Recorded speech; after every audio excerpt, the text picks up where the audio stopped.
Good morning, everybody.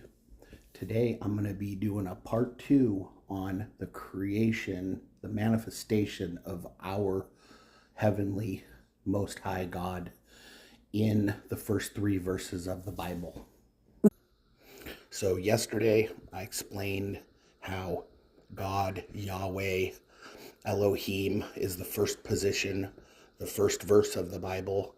Then he goes down and creates the matter, the antimatter, the time being the byproduct, something he did not create. But then, and you get into verse 2, that's the introduction to the spirit of Elohim, the living waters. That's introduction to God's grace. Then you have what God asked God's grace to provide for him. What did God ask God's grace? Let there be light. This light is the light of the world, Jesus Christ.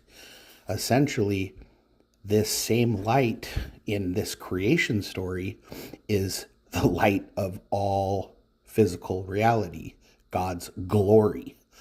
So once God brought his glory into this physical reality, because these two things overlap, the light is the matter and the antimatter is the grace or the unseen. Regardless, once these two things come into physical reality, you get verse 4. Verse 4 is the separation of God's eternal glory from the darkness. That is verse 4 in the Bible. Once that separation is done, now you have the Holy Trinity and this byproduct of evil separated from the good. Now you overlay these together, come down, you have the Father, the Spirit, and the Son. The unseen side of God and the seen side of God. God's grace over here, God's glory over here. So that's the end of the Trinity. Once the Trinity's ended, that is the eternal triune family of God.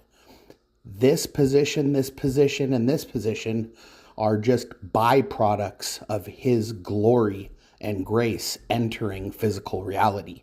Once those entered and the darkness was separated, now you have this evil entity that we need to avoid at all costs that has no power against the Trinity.